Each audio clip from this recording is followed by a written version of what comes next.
All right. So we are up and running. So up after we turn that. Instead, cabeza as 8.5. Shmona v'chetzi. 8.5. Yes. It's a good size. 1.5. We're doing keeper sizing. Okay. All right. So we are starting a new Masechet today. And we are in Moed Katan. Now, Moed Katan, like many parts of the Mishnah, and even more so is true of the Talmud, may have one topic that it says it's talking about, but it covers a lot of territory while talking about it. And so that's what you're going to see as we go through this first chapter. So first of all, what is the main official topic? You know, when they submitted this idea to their professor to be approved as their paper, what was the author of Moed Katan actually claiming that he was going to talk about? And the specific kind of framework is Chol Moed, the intermediate days of a festival. As you know, whenever we have a festival, two times of the year, but they're important times, right? When you have Pesach and Sukkot, right? Hanukkah also.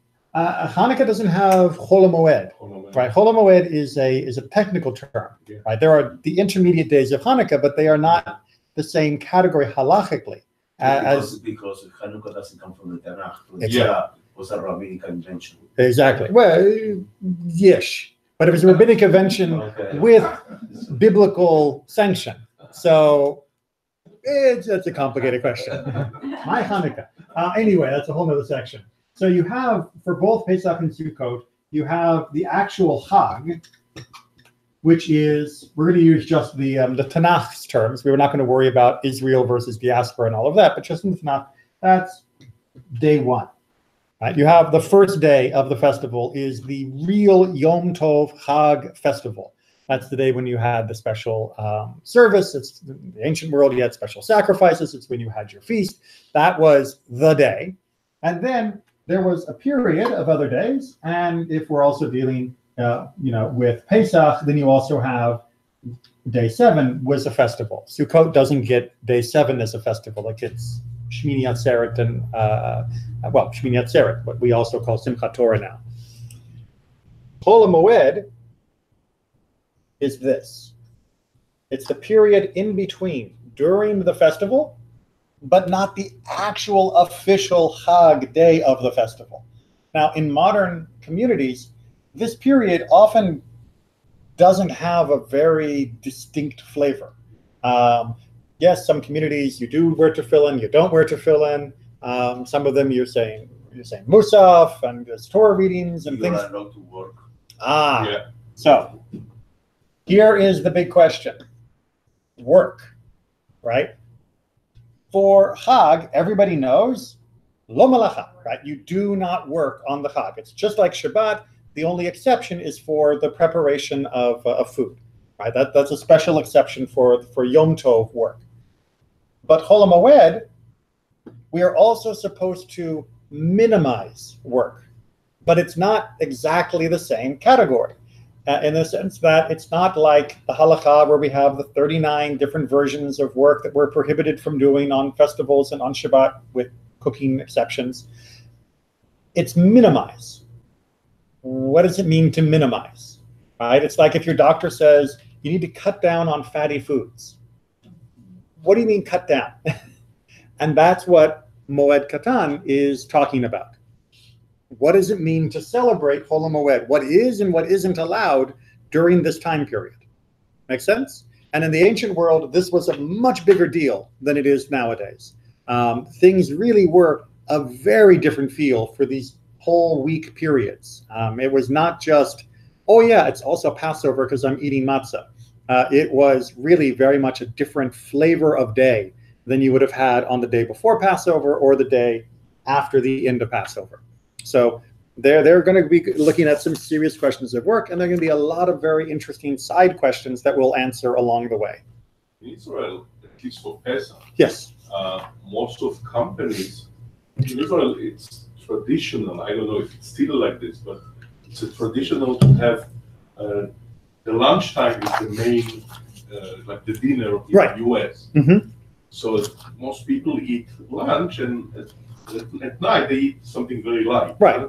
So a lot of companies, they have kitchens and restaurants because Pesach, it's not worth to kosher, the whole thing for Exactly. 1 week. Exactly. So the whole company is closed, basically. Right. You have the option if you want, you can come to work. They don't say no, don't come, But if you stay home, they also don't complain. yeah. And that is one of the beautiful things about having Medinat Yisrael, having the state of Israel, is the cycle of the holidays has a deeper impact in the land of Israel because of the number of people that are observing. Here, when I'm observing Pesach, how many other people in my quarter-mile radius are also observing Pesach? And yeah, for me, my company takes Pesach very seriously because I work at the synagogue. But if I didn't work at the synagogue, then it would be, very, very different. I would come to work and I would have my matzah packed lunch, and that would be Pesach for me. And everyone around me would just look and say, "What are you eating?" And such. So yes, it still has a more distinctive flavor in Israel. But the work issue, as you notice in your own story, people weren't saying, "Oh, we can't go to work during Pesach because it's work." They said, "We can't go to work during Pesach because we can't kosher the kitchen," and that's a different reason for not going. But the idea that during Chol Moed, you're really not supposed to be doing as much work as you normally do, that you should be cutting back to what you only need to do. That is what Moed Katan is trying to help us understand. What does count and what doesn't count. Good? All right. So, shall we just go around the table? All right. Yerach, Number one. you're number one. Mishnah 1. They may water an irrigated field during the festival week or in the sabbatical year, both from a newly emerging spring and from a spring that is not just emerged. Okay. So, agriculture, which was a big deal for most people for most of human history. For us, maybe not so much. So what is an irrigated field? So an irrigated field doesn't mean a field you have irrigated. An irrigated field means a field that must be irrigated, right? And so in Israel, in the ancient world, although I'm sure still for modern farmers, there were two types of fields. There were fields that were fed by the water by itself, by rain and other things. And then there were fields that you had to open up the channel to bring water to the field, or else nothing was going to grow there. This is talking about that second category. So that's the Beit Shani. Yeah, that it needs. No, which one? Beit Shlachim. That's what. Yes, exactly. Yes. Because there's not such much. Right. That is what they mean by a field that needs the water to be brought to it. That needs the irrigation. Without the irrigation, nothing's growing there. And that means that you also have to maintain it. Because if you don't maintain that flow of irrigation, then the field will completely die and not be usable in the future. It's not just like you'll lose a little bit now. It's just the field itself will dry up, and then you will have to reboot the whole field all over again. So it would be a significant loss if you didn't maintain the field's fertility by keeping the irrigation going, right? It's like, in Florida, right? It'd be like if you let your lawn die, you can't just turn the sprinklers back on a week later. Once it's dead, you're going to have to just replace the whole thing. So that's what they're talking about here. And because there is that huge, significant loss, that's why you're allowed to continue the watering. Does that make sense? What? During Chol During Chol Moed and during the sabbatical year, right? During the sabbatical year, when we're not allowed to plant and harvest and do all of those things, we are nonetheless able to tend to the irrigation needs of the field, right? We're not farming it, we're maintaining it, right? Because otherwise, because otherwise that field is going to dry up, it'll turn hard, and everything is dead. And not just dead in terms of like the plant in it now, the field will no longer be fertile. And so you've got to maintain it during this time. So that's really what's being talked about in that first passage. However, that's another reason why that's allowed. Although I should begin probably making a little bit of a list here. Because what work is allowed is sort of what we're working out our rule for. And what we're finding is if there is a big loss, that is a consideration, right? If there's a huge loss possible, then we're going to be saying maybe. That's not the only consideration, but it's a maybe. Part two?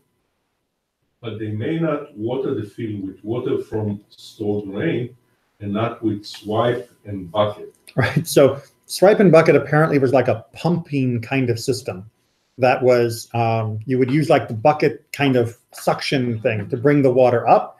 And of course, from stored rain, that meant you had to take your bucket, pull up the water from the cistern, walk back to the field, psh, go back over, pull it up, walk back over. Psh. That wasn't allowed, right? These two systems are not allowed. Now, I'm sorry, but I still don't understand then the first one. How would you do with the first one then? You open the spigot, the water comes in. Okay. Right, so you've got You it. Definitely have to have some sort of system already set. Well, because it's an irrigated field, it would. Okay. Right? Because if it's a field that needs the watering constantly, then you have a system set up to water it constantly. If it's a field that doesn't need the water constantly, then you don't. So big loss is definitely one of the big issues, but also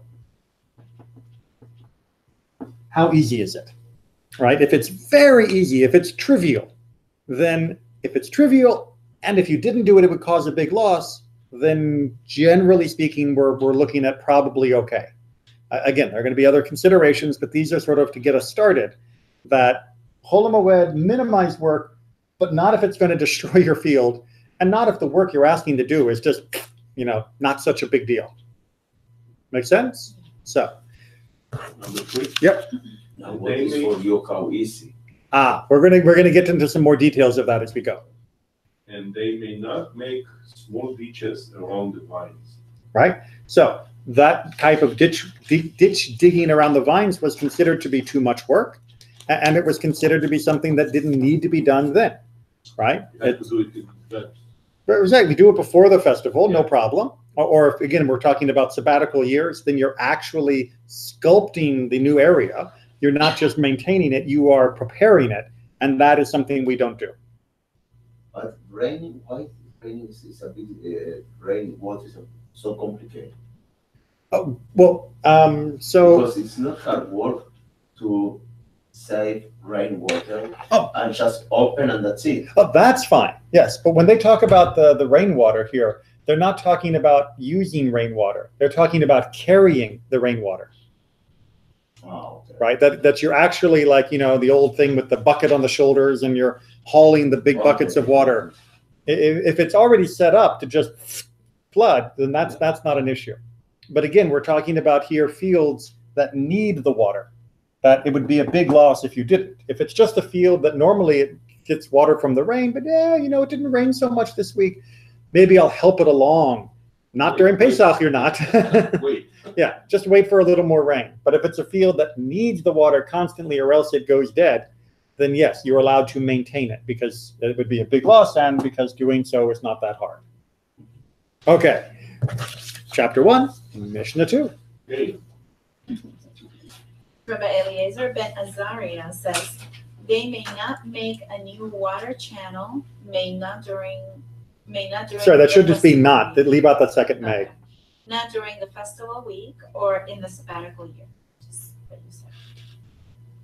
Okay? Yep. And go ahead and do part A, yeah. Okay. But the sages say they may make a new water channel during the sabbatical year, and they may repair broken ones during the festival. All right, I'm going to have to check that because I think that it's a typo there. Because what I remember studying was Rabbi Elazar said, you may not make a new water channel during the festival week or the sabbatical year.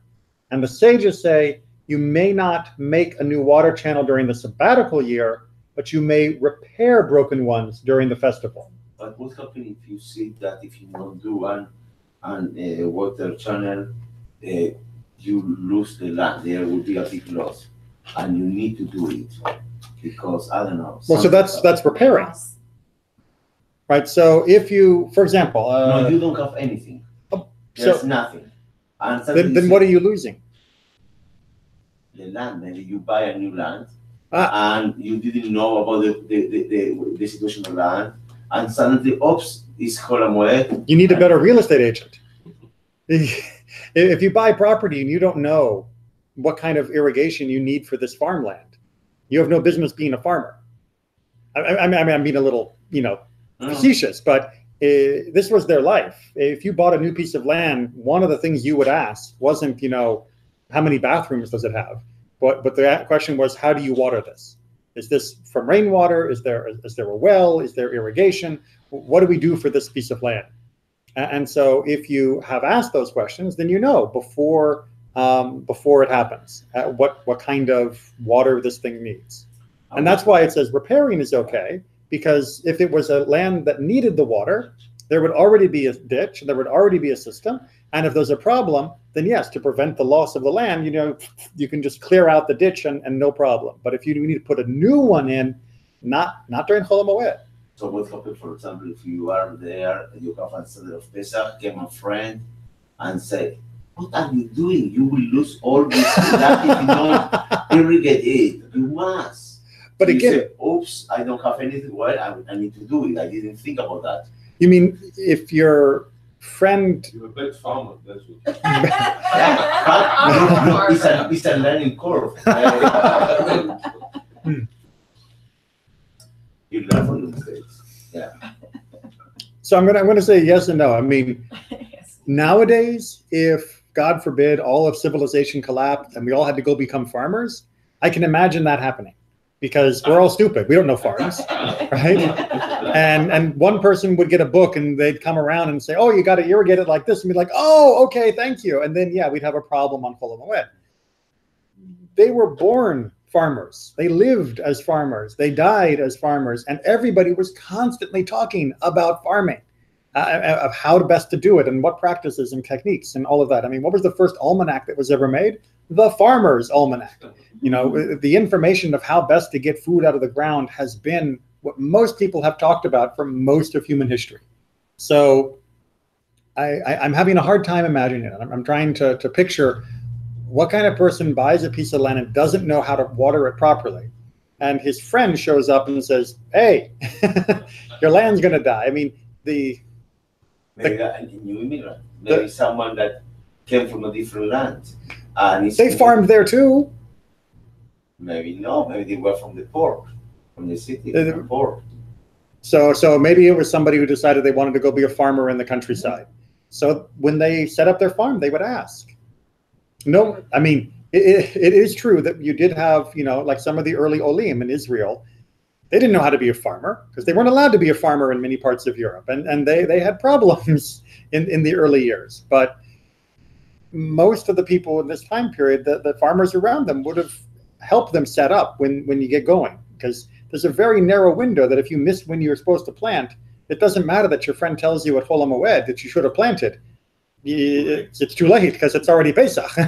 And everything's supposed to be growing then. It's not supposed to be putting seed in the ground or starting it. Sukkot. So again, Sukkot, you can plant after Sukkot. That's the winter planting. That's the whole point of it. Sukkot is supposed to be during the break time, right? Before you have to start the next round of hard work. That's why you get to enjoy it. That's, it's Bizman Simchatenu, because we don't have to work so much. And again, that's kind of pointing back again, why both of these holidays happened where they did, right? God gave us these holidays where they are, because these are the two times of the years where we probably have either just finished work or we're just about ready to start new work. And, with Pesach, we're watching the stuff grow all winter, and now we're just about ready to throw ourselves into the barley harvest, and that'll be followed by the wheat harvest after Shavuot, and that'll go all the way up through to Sukkot, and then we can breathe again. And then we start all the winter work. And so they are timed to not be work-intensive time periods, which is why the rabbis are a little strict about this, of saying, God gave us the season to rest. Don't work. Yeah, and you're resting the land as well.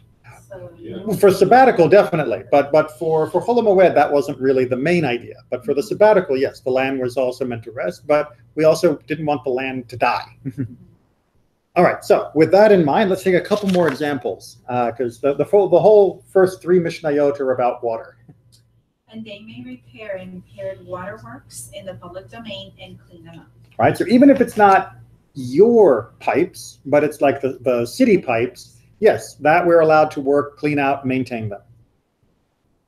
And they may repair roads, town squares, and ritual pools. Mikveh, And they may do all public needs and may be performed, and mark graves, and inspectors may go out and inspect kilayim. kilayim. Right, kilayim are if you plant two crops that are mixed, then the whole thing becomes forbidden once they come up. So they would allow the inspectors to go out because that way they still had a window that they could prevent the crops from being forbidden. Exactly, and because then you have to destroy the whole crop. And then the graves, of course, this was to make sure that people knew where the graves were, especially for Kohanim, who weren't allowed to go out.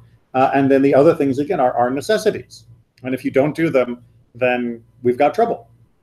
So those were all things that could be handled. And indeed, the idea of taking care of the needs of the tzibur, the needs of the community, was very important, not just for Chol Moed, but for other needs of the community. That was a high priority. How perfect is that? I mean, you're actually doing something so important that you probably didn't have time for before because you're in the fields out there. And then no, but I mean, the community definitely took care of these other things at other times. But let's say your mikveh cracks, you have right? more people. And if we don't fix it, then how are families going to be together?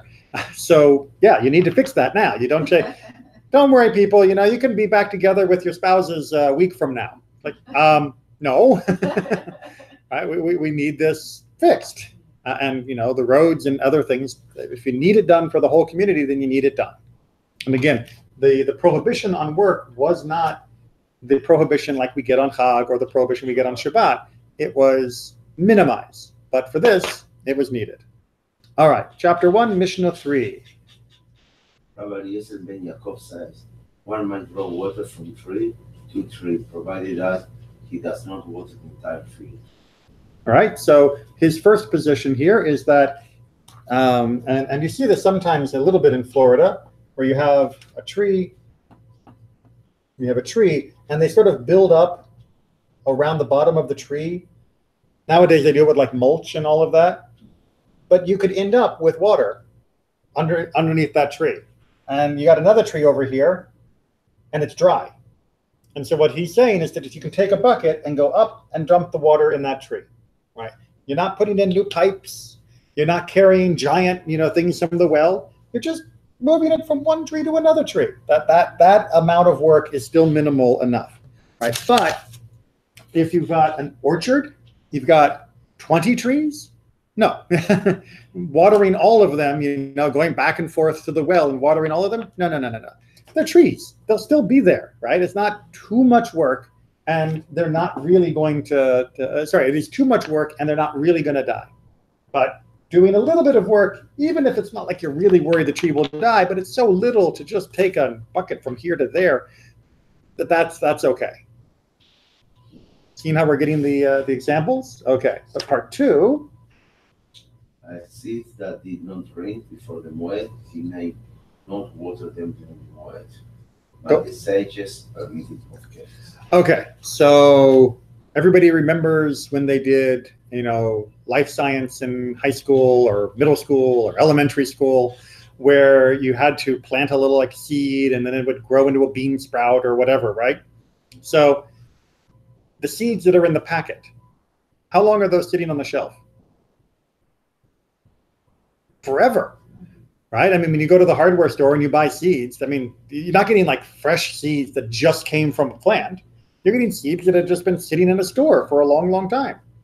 That's because seeds, beautifully designed, usually don't try to begin growing until the water hits them.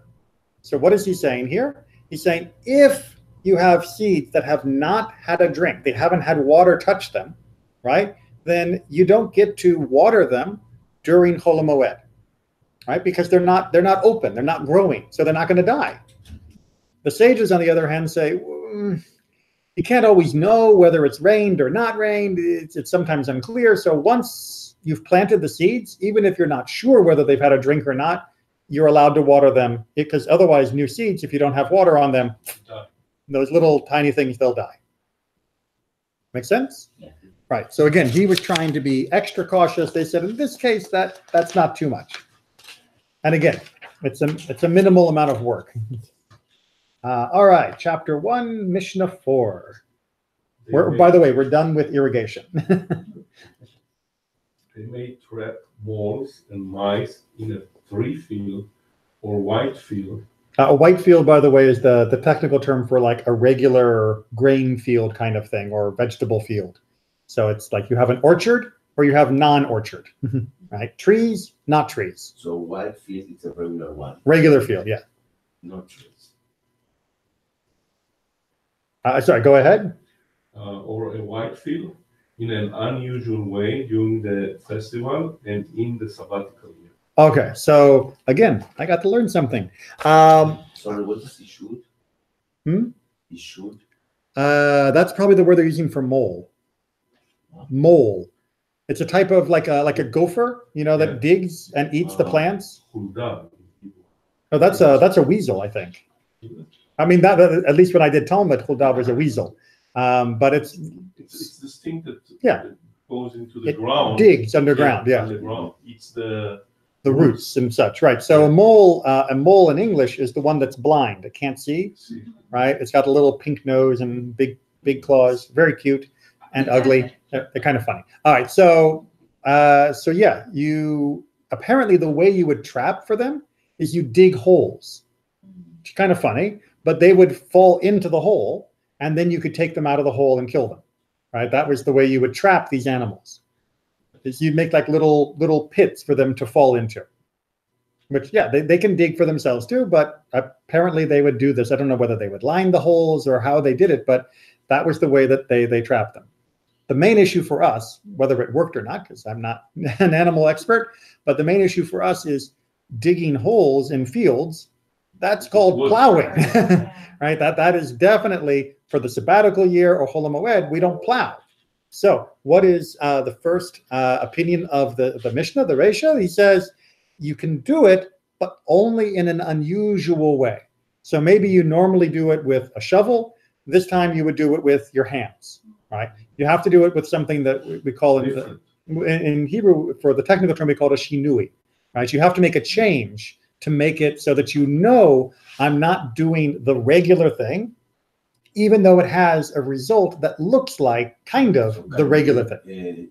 Using closed eyes? As long as it's a change, usually that's considered enough, right? Usually, but usually people talk more about the method of doing it rather than the way I'm doing it. So, do it with your feet rather than your hands, that kind of thing.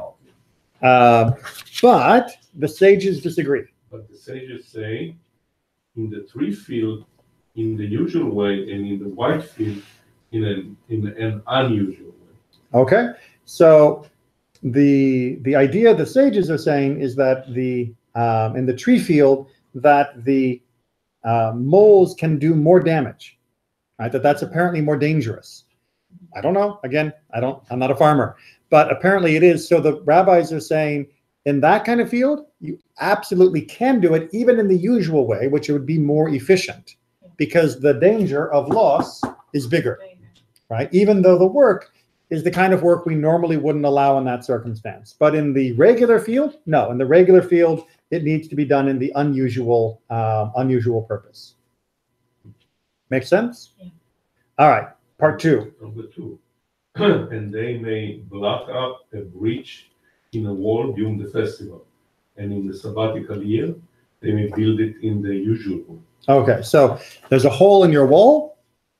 On Chol Moed, yes, because holes in walls are big problems. Let wild animals in and things like that. You can put the stones back in and fix the hole. In a sabbatical year, there's no reason not to build a wall. So you can actually build a whole new wall during Shemitah, during the sabbatical year. That's allowed. During Chol Moed, no, you can't build a new wall during Chol Moed. You can only fix the wall that's already there. Make sense? Okay. Mishnah 5. Rabbi Meir says priests may inspect leper symptoms at the outset during the festival for the priest to make a lenient assessment, but not to make a strict one. All right. You guys are going to love this one. So first of all, we're talking about tzara'at, which is usually translated as leprosy, but I prefer to call it tzara'at. So when you hear me say tzara'at, we're talking about that skin affliction that is often called leprosy. So during the treatment of tzara'at, the Kohen has to examine the person who thinks they have it. And when the Kohen examines it, if he actually has tzara'at, then he says, you are ritually impure, and here is the procedure we follow. It's all in the book of Vayikra, book of Leviticus. If he is not impure, if it's just a skin problem and not tzara'at, then the priest says, you're clean, right? You're not you're pure, or at least not impure, and everything goes on its way. So if it's during Chol Moed, Rabbi Meir says that you need to have the priest, when he does the examination, only examine if it's going to be a pure case. How did you know? So wait a minute. The doctor should only see patients that don't have cancer? But how would you know before the examination, right? It doesn't work like that. But what the opinion generally is what Rabbi Meir is hinting at here, is that the priest, when he examines, if the person is tahor, if they are pure, should say, you're pure. And if the person is tameh, if they are impure, he should not make the declaration.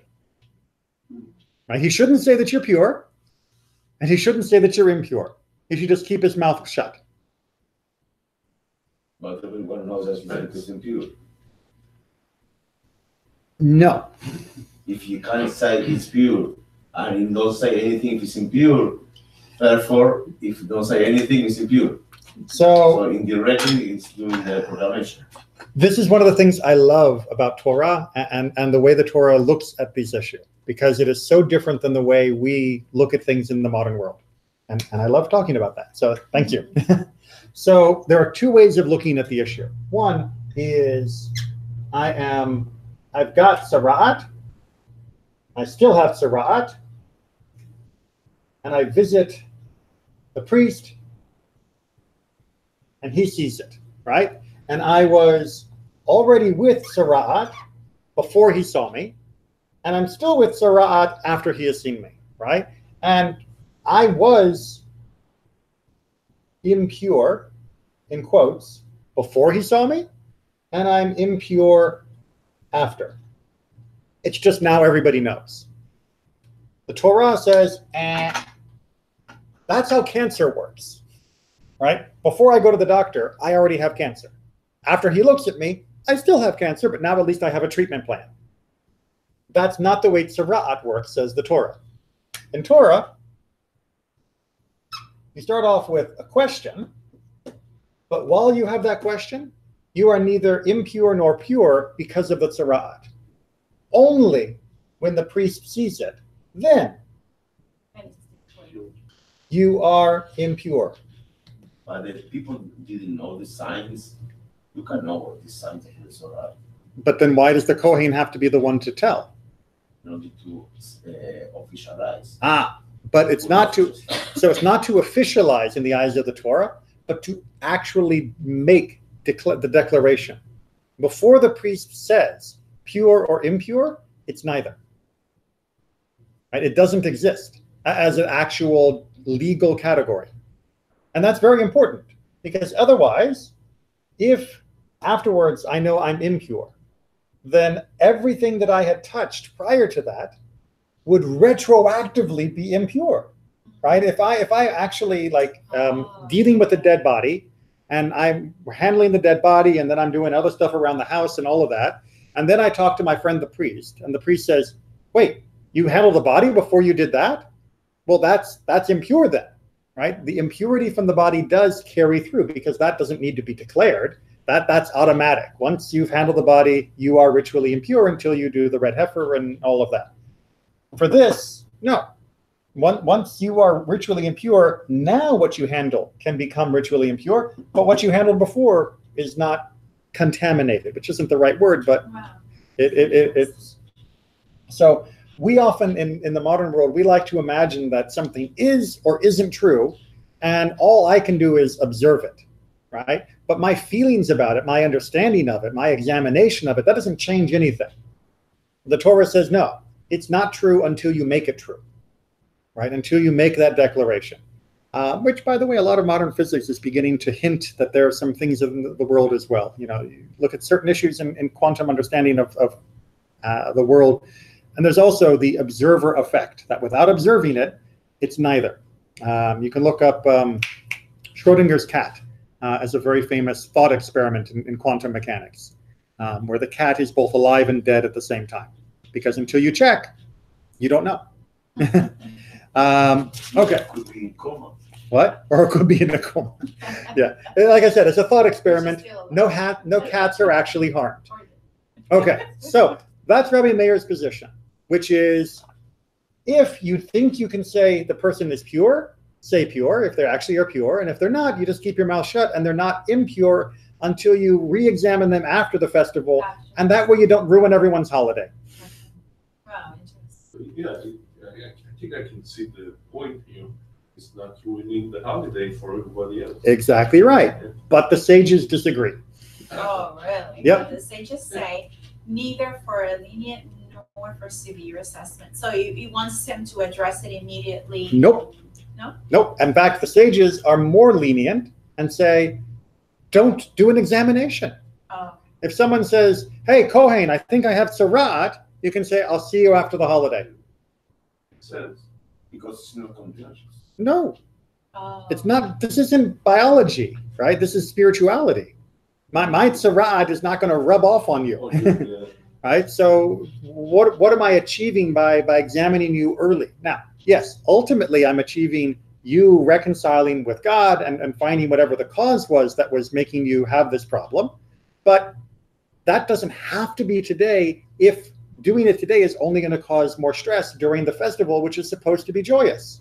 So instead, we'll do that after the festival when if there's bad news, I can give you bad news. And in the meantime, there's no news. And that means you're not ritually impure during the rest of the festival, and we'll talk about it later. All news is good news.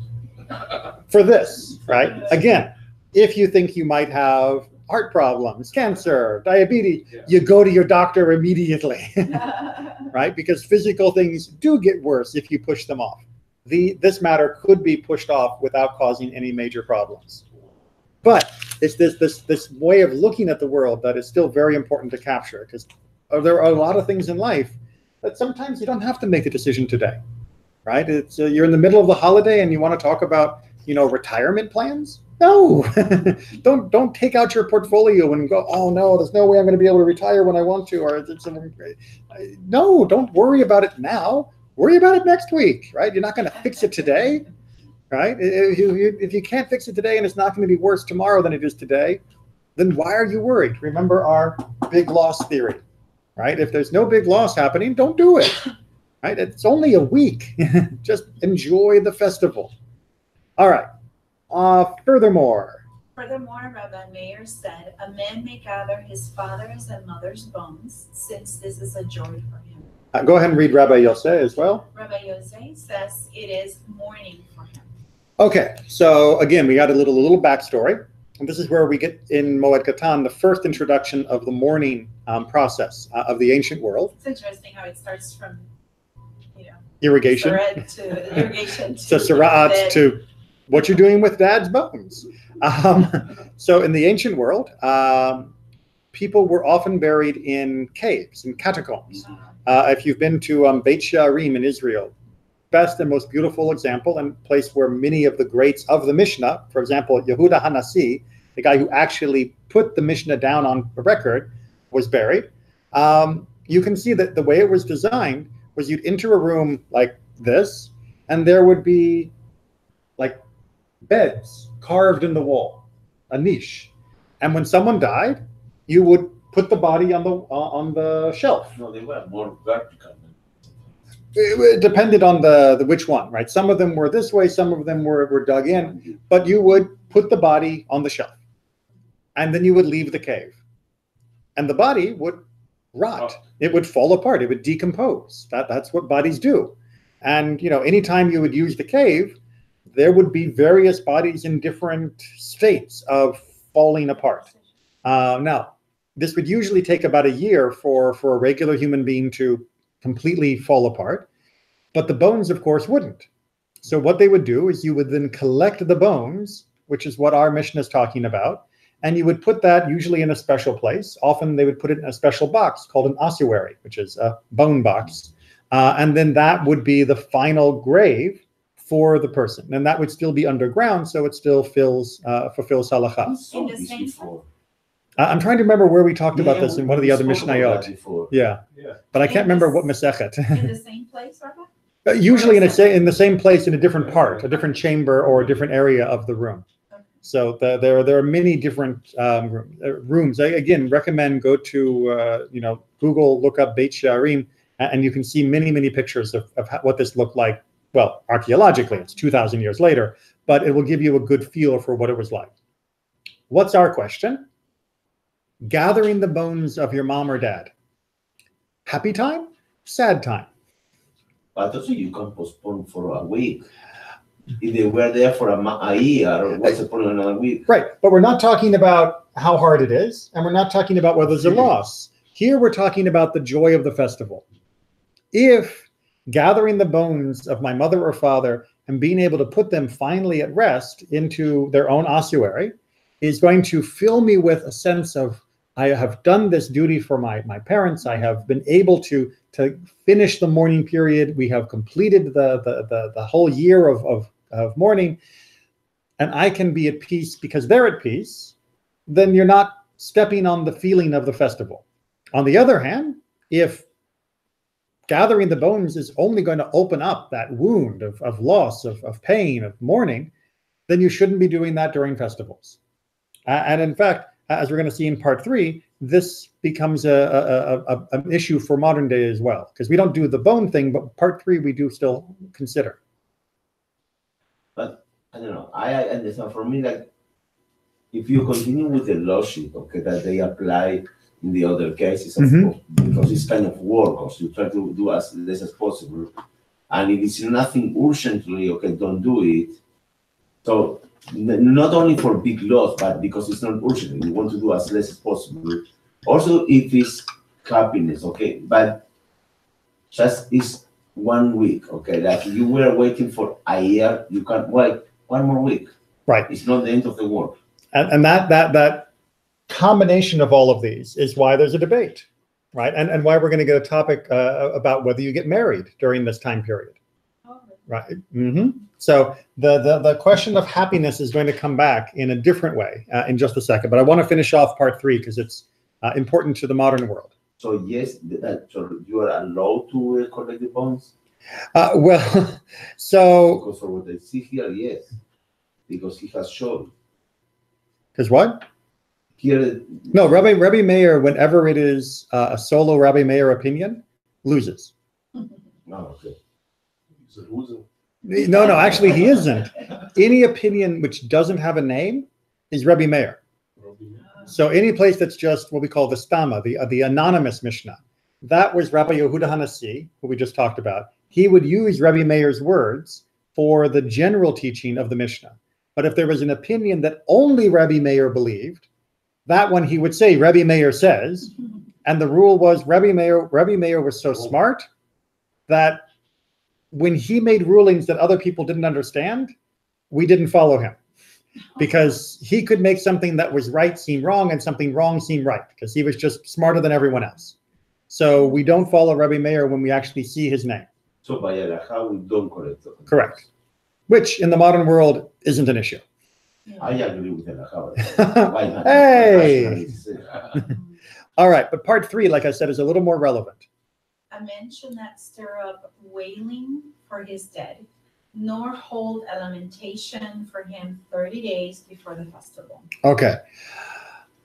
Hesped, right? Doing a eulogy is something that is, in the official technical definition of a eulogy, prohibited during Chol Moed, right? And there are certain parts of the burial service that we don't do during Chol Moed.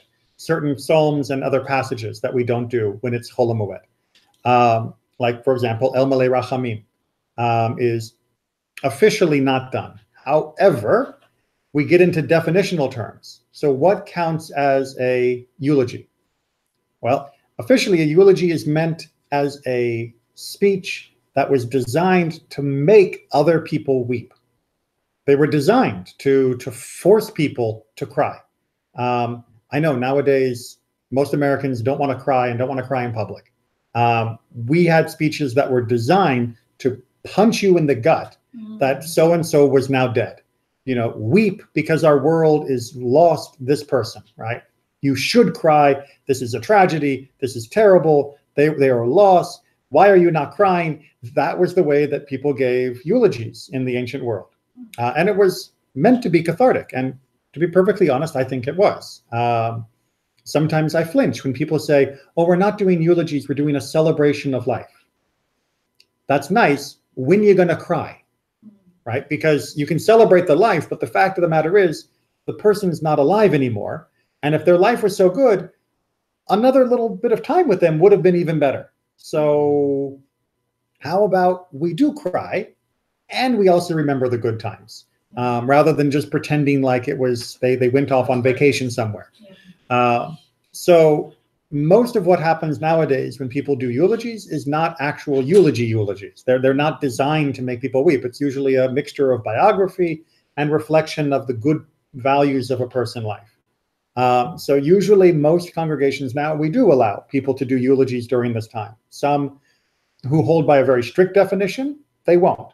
So that is something that is still a modern relevant. Now, the issue of 30 days, the idea was if you were going to do a special ceremony to cause special sadness because someone died, you shouldn't do that 30 days before a festival, because then people would still be sad by the time the festival came around.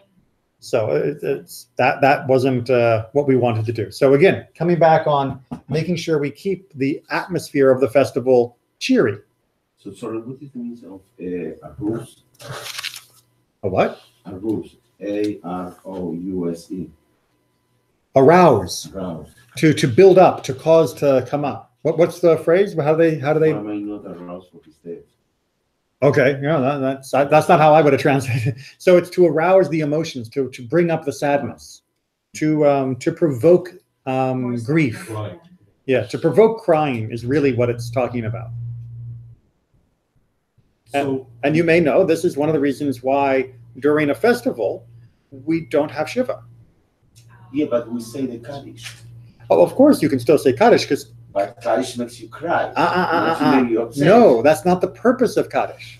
It may happen, but seeing a flower can make someone cry when they're sad, right? The purpose of Kaddish isn't to make you cry. The purpose of Kaddish isn't to make you sad.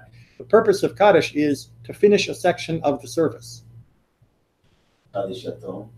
That Kaddish Yatom is a Kaddish that finishes a section of the service. A major service is done. We give that honor to a mourner, but the Kaddish happens whether there's a mourner or not. If you're in a minyan of 10 and nobody there is saying Yartzeit, no one there is an Avel, is a mourner, we still say the Kaddish, right? And we say it because it's there for the service. But we give the honor, we reserve the honor for somebody who is in mourning so that they can have the zechut, the English, merit of doing that in honor of their loved one. So we allow Kaddish, of course, because it's already built into the service. We're not going to change the service just because somebody's in mourning. We would have that Kaddish, like I said, in a room full of 10 people with not a mourner among them. Rabbi, I never asked you this, but can I say Kaddish for a friend?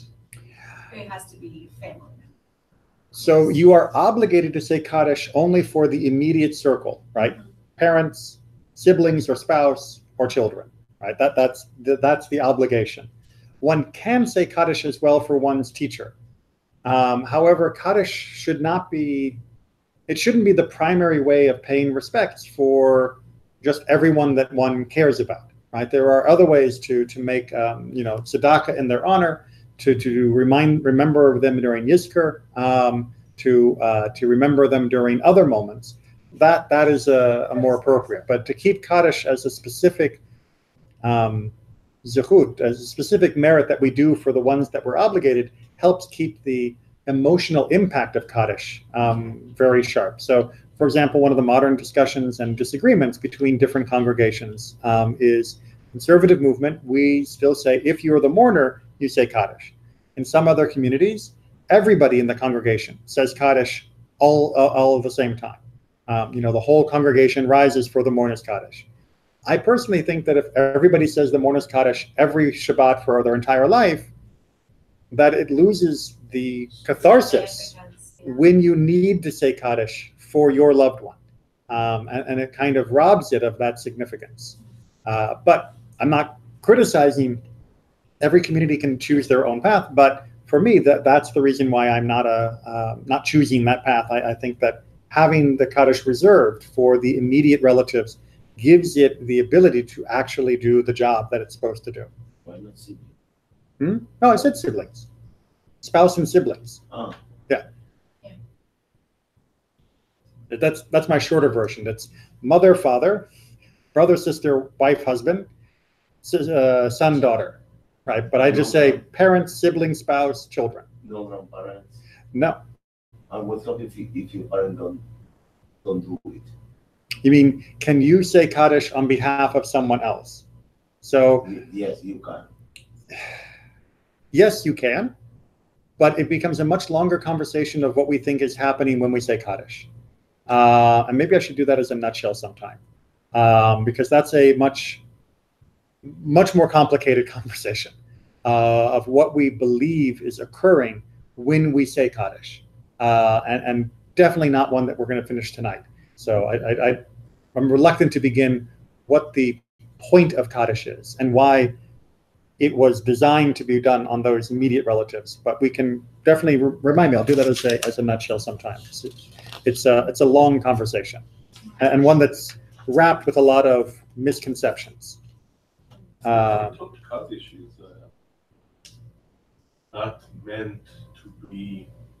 It's basically praising Hashem. Yeah. Well, that is what the words. That is what the Yeah. words of it is. It is a song that says that. Actually, ironically, we praise God by saying our praises of God are inadequate.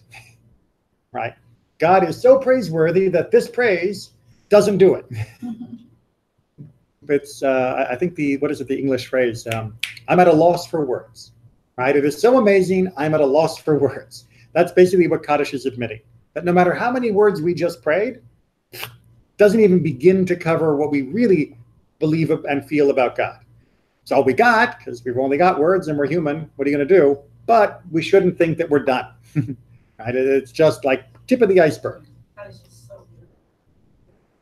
All right, so let's go ahead and continue on this burial side, because it's a running theme. Before we run out, I believe, Natan, we're up to you. That number 6. Yep. Good.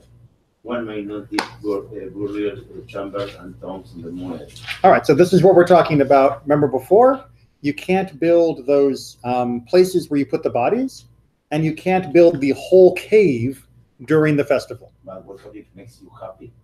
Because someone died and you want to close the period. This is too much work. Even if you enjoy it. Well, they choose whatever they want. Okay? They're not a consistency. They are not consistent with your feelings. Yes. But that's why a consistency is not based on one person's feeling. It's based on the community's agreement. And the community agreed that the rabbinic definitions that went into the Mishnah were what we meant when we said refrain from unnecessary work on Chol Moed. So yes, it's never going to match one person's definition. So too much work to put all the bones together, but That's not to control. No, but that wasn't about work. That was the bones was all Yeah, about the emotion. I know. So double standards here. I guess I should have done this. Right, work that's allowed could be too much work or the wrong work, meaning at the wrong time or the wrong feeling of work. So it's not that this means it's not work. It means that type of, or sorry, when it's sad, it doesn't mean that sad makes the work harder. It just means it's the wrong feeling to have during the festival. So even if it's work that makes you happy, like maybe you love plowing the field, it's just what you really love doing, that's still... And you want to be sure that it's there. It's almost he's in coma, okay? You know that. But you're still digging into a hill. This is not easy. So would you wait if the body dies on the first day? Do you wait to bury them? Or what would you do in that situation? Keep reading, Katan. Okay. But one may prepare burial chambers on the Moed. Right. So this, I like the translation in this, which is you can adapt it. Meaning if you already have a place, but you need to make it a little bigger, because maybe grandpa was a little, right? That's okay. You're not starting from scratch. You're just reshaping what's already there. That was considered to be done okay. But then let's keep going. Yep. Oh, so you can. Yeah. Well, we're going to see. It's something a little different. In one may make a break it on the Moed. I love how they don't bother translating. No. So the translation here, which I think is very helpful, is a temporary grave. All right, so you take a temporary grave and you can bury them there. And go ahead and give us the next part about the... in a coffin with a corpse in the courtyard. And go ahead and do Rabbi Yehuda as well. Rabbi Yehuda prohibits unless they are bored with him. Okay, so if it's you and the body in the courtyard, and Colonel Mustard with the candlestick, you can build a coffin, right? Now, this was something that some people used coffins, some people didn't use coffins, right? That's a discussion in the ancient world, and it was just both practices were common and accepted. But if you want to build the aron, you want to build the coffin, the body has to be with you. Why? Because we're going to get another one, and how am I going to write this one? Perception. Remember how we talked about doing certain things with a change before, right? Doing it with a shinui? That was because we also didn't want people to get the wrong idea. So if you're building a coffin, people have to be able to see the body to know you're building it for the immediate dead. That you're not just building the box because you thought it would be a good idea to get a few coffins ready just in case Aunt Sally dies. Inventory, exactly. You're just building it, just in case. But you were only building it, you were only doing this kind of work and this kind of sad work on the Chag because the body's right there and everyone can see it. And that way, there's no misunderstanding of what you're doing. And that amount of work of just putting together the boards, that was okay during the Chol HaMoed. But digging a cave, that's too much. That's too much.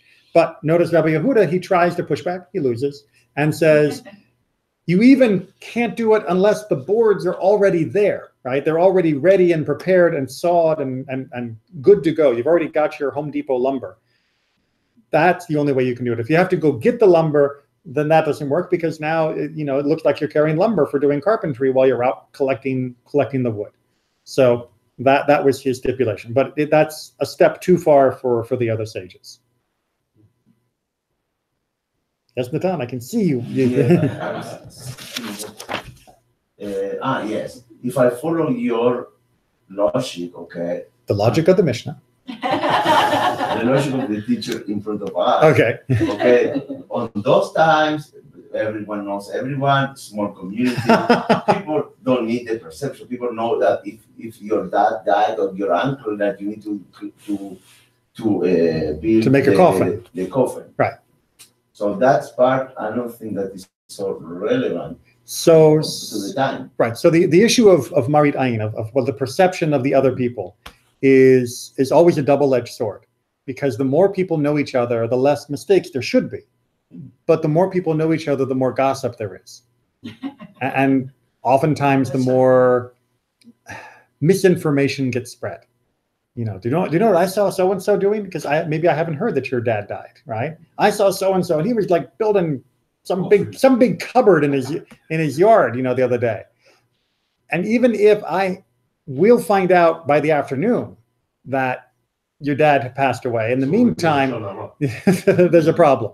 So yeah, it's the more we know each other, the more we talk about each other. And that means the perception of each other, ironically, becomes more important to keep, even though people should know better. And that's the joy of having a tight community, is we all ought to know each other better and give each other the benefit of the doubt. And kaf sachut, we're always looking and thinking the person is probably doing this for a good reason, but we're human and we don't always do that. Just looking at our time.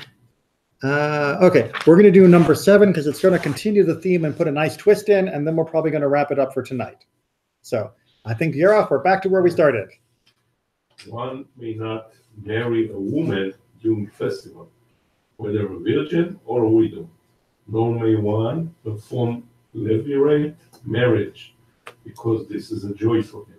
All right. What is levirate? Levirate, when your brother dies and he doesn't have any children, you marry his widow, right? Yibum in the Hebrew. Although I'm sure that yibum is not really a common modern Hebrew word either. Levirate is not a common English word. So but what does mean? If it's divorced, yes, you're allowed. we haven't read that one yet, which is going to bring an interesting twist. Yeah, the other place. So remember what I said about being happy? Here it tells me not to be happy. Yeah. Right? What's going on here?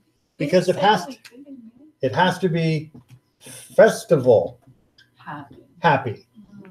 Right? It's not about you being happy. It's about you rejoicing in the festival. And you know what? If you're a newlywed, you're not thinking about Pesach. You're not thinking about Sukkot. You're thinking about your bride and groom. That is your joy right then, as it should be. But that means you've now washed away the joy of the festival. You've replaced it. And therefore, no, I'm not marrying you during Chol Moed. So, I mean, it's also very busy. But for this very important spiritual reason, rabbis don't do weddings during Chol Moed. You might think, hey, it's great. Everybody's together. The family's already here for Sukkot. Let's do the wedding then.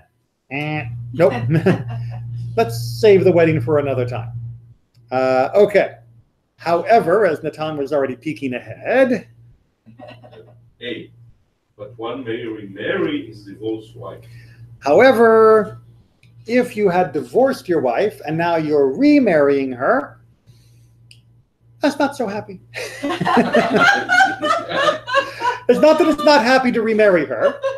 It's not the same kind of anticipation of being together the first time. Right? Remember, we're not talking about people that are living together for 15 years before they finally get married. We're talking about people that are getting married and this is their first time being husband and wife together in every way. No, but I mean that divorce, not your former wife, another wife. No, this is your wife. Yeah, but here say that you cannot marry virgins or widow. Yes. But also, what about also including also divorce? Yes, also divorce. Yeah. But your own wife, the one you were married to, and you divorced, which you can remarry as long as she hasn't married someone else in the meantime. Then that, yes, you can take care of that during Chol Moed if you want. You don't have to, but yes, that is okay, because the assumption is the happiness of that reunion will not be so big that it will overshadow all of the festival. It's still happy. You know the plate. It's not a new one. Exactly. It's and that really is based off the idea that novelty is what creates some of that initial honeymoon spark. And therefore, there's not much of a new spark at this particular point. Doesn't mean you shouldn't be happy. You should always be happy. But not quite enough for us to worry that it's too much. All right, and part two? Part two, and a woman may make the adornments for her wedding during the festival. All right, so again, we're back to work, right? And it's not like there's a big loss if she doesn't do it. But the thing here is that, yes, it's actually pretty easy to do, but she'll be happy doing it because it's looking forward to her wedding. But it's not so happy that it overshadows the festival. And it's not like a big public display kind of thing. So, yes, she can sit and put together the beads for her dress or whatever she's doing, even during Chol Moed. Right? Now, she can't do that to sell it to someone else. Right? We're going to talk about that in Mishnah 8, about what happens between a worker and a regular person doing the same job. But for this, that is okay. However, Rabbi Yehuda is going to give a little more twist. Rabbi Yehuda says she may not put on line, as that is a temporary disfigurement to her. So apparently, and be thankful you live in the modern world, as a depilatory cream, the things that get rid of hair. Sounds like Right. makeup. No. This is like getting a wax, Wow. right? So because you put Like this hair, on, like Nair, exactly, right? You'd put lime on your skin and it would kill the hair, right? But while it was on you, because lime is nasty, it looked nasty. So you would leave it on and then you would eventually wash it off and it would kill the hair. I don't know that they did it for their arms. I'm just pointing to my hair. So women would use this as a way of beautifying themselves. And that wasn't a problem. That was okay. But during the festival, it meant she would look nasty while it was on her. So even though it wasn't permanent, it made things worse during the festival. Don't do it during the festival. That was Rabbi Yehuda's opinion. Does that make sense? I've never heard of such a thing. Lime, not lemon. Lime. Lime is like a chemical. It's I think lime is maybe a stone. yeah, it's a type of stone, but it's Stone. an acidic stone. It's like acid. Acid. It's not Yeah. lime like the lemon. Oh no. It's too lime, that's why. No, you're right. I see what you mean now. No, it's not that kind of lime. lime. I say lime. Like, What's wrong with a lime? That's what I said, who No. that come It's like a powdered type of stone that's like acidic. It's like acid. from? oh, okay. Yeah. Yes. So yeah, I wonder if they use that nowadays. oh yeah, no, it's still used for a lot of cleaning things. Have lime in it, or have Yes, you're right. I think the or lye also uses it. Israeli military uses it a lot. Mm-hmm. Township seed, you know. Yeah. Yeah. Yeah. I mean, that's actually, I believe, gypsum Egypt. is seed. It's the Egypt. plaster type. To clean, when you want to clean an area Yeah. Yeah. that has blood or something like that, Yes. you use it. That's where we're talking lime. Yes, exactly. Because it's got acid, a little acid. And that's why you use gloves. Therapy wing. Yeah. After terrorist attack, they clean Blood. Yeah. Well, and the explosions and pieces. Yeah, Wow. to clean everything, all the pieces of people. Yeah. It's horrible. that clever condition. Well, You yes, can take everything, but but you can never be sure you got everything. Yeah. Yeah. Wow. So that's not exactly a happy. So they kill all the germs and everything. Yes, it's not a happy note, but we'll leave it there. It is a practical one nonetheless, and it's a difficult job for people to do.